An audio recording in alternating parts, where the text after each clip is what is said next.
I think obviously you gotta raise your level somewhat. I think everybody level raises in the postseason, and for me, I just try to take it up a notch. But I don't think there's a big discrepancy between in-season AD and postseason AD. AD, next question is going to be from Tanya. Hello. I was wondering how close or far, as you guys are going through practice, how close or far do you feel like to where you guys want to be for when the games like about to start? I think we're pretty close. There's still some things that we need to work on. We were one of the worst teams in transition, so we've been going over that a ton, watching film on that a ton. But I think everybody came back in shape.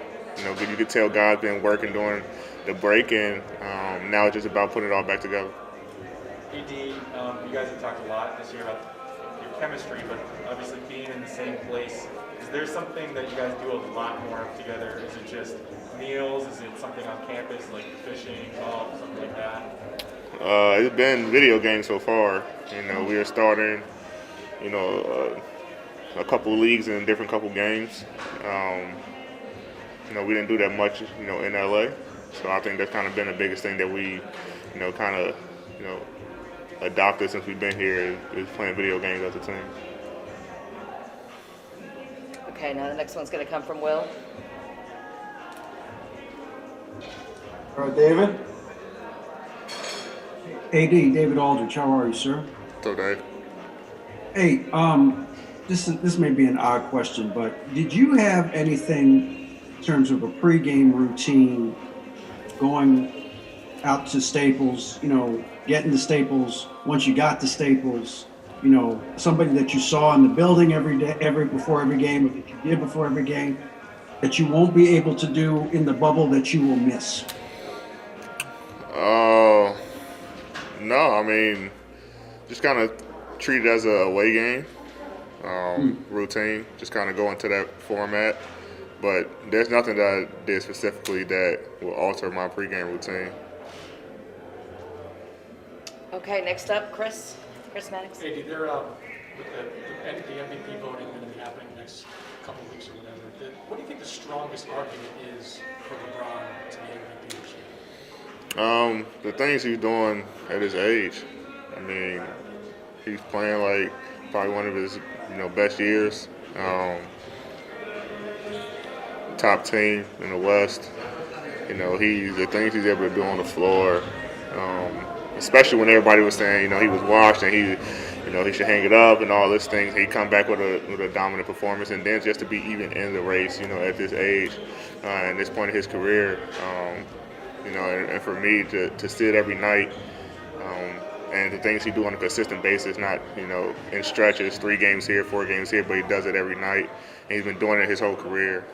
I think it's a good argument for him to be MVP.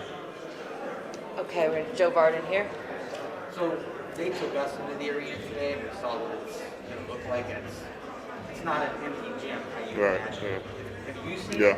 What do you think? How do you think it's I think it's pretty cool how they have the big monitors where you can have your family, friends, fans, whoever kind of be in the arena. I think that's a pretty dope idea. I know they're still trying to figure out some things as far as lighting and the sounds and stuff, but I think the whole concept of it is pretty dope. And then they showed us seats where players can go and watch other teams. Yeah. You think you'll do that? I'm not sure. Got to look at the schedule and see who's playing and stuff like that, but there's not much to do here. So, I mean, to go out and watch some other teams and scout a little bit, I might end up doing it. Okay, Rachel. Hey, Rachel. We have the whole rest versus rust debate a lot, but we've never really had it when there's a 4-month break in the middle of the season. Do you think that your team in particular is going to come back more rested and actually maybe healthier and more energized, or more rested and a little not quite together? No, I think we were rested and energized. I think it just gave everybody a chance to decompress, in the middle of the season and try to get back healthy, get their bodies back right, and just kind of get away from the game a little bit. So I think just whoever wins is going to be the team that's mentally tough. I mean, it's not. I don't think this has to do anything with physical attributes. It's more, who's mentally tough to get through.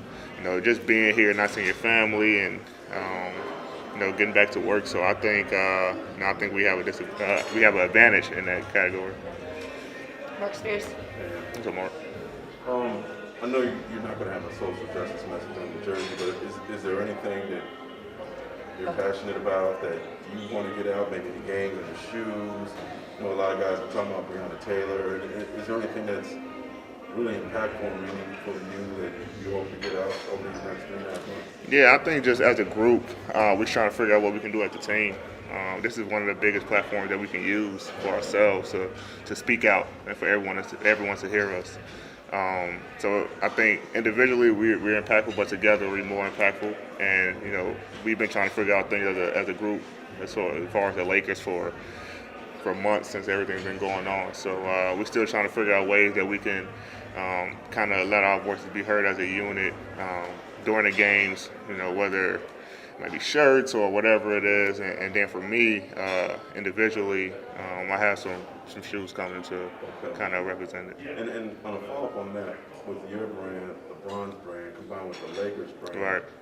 You guys probably have the loudest voice here too. Is that something you guys talk about and trying to make the best of that? We haven't talked about that specifically, but we just know just as the Lakers brand, is huge, and it's trying to use that platform that the Lakers have, and then individually that each player has, and bring it all together to be heard even more. Taylor? So we know obviously you're focused on winning, but we heard Vogel talk about why you should be Defensive Player of the Year. What were your thoughts on what he said, and what's your case for that award? I didn't hear what Bo said. Well, What is that? What's your case for why you should be Defensive Player? I don't have a case. I let my teammates decide and the fans decide. But I just go out there and play hard every night. My biggest impact that I think I have is defensively. I love playing defense. I love stopping other players, making it tough on other players. So they're just like my case in a nutshell. But I'm pretty sure Coach has some good things, and I'm pretty sure you guys ask Brian, he'll have a whole list for you guys. But I just go out there and try to be great and lead my team on the defensive end and help them guys get better each and every night. Thank you. Now it'll be Will of the last ones. Will, all set. All right, we're going to take 2 more on the list. Hey, D, Melissa Rowland here. I'm curious, obviously the bubble in many senses is restricted, but do you feel kind of a newfound sense of freedom in just being able to walk around by yourself without security with you at all times? I always kind of have freedom. This is more so just a safety thing. We're safe here. There's no one that's allowed to be in here that's not allowed to be in here. So, a lot of guys are safe and just able to walk around and kind of do your own thing. So, I think that's what everybody was kind of, worried about before with the parks opening and how secure was the campus going to be, the bubble was going to be. And when we got here, we kind of saw that it was pretty secure and just kind of took that off our shoulders a little bit.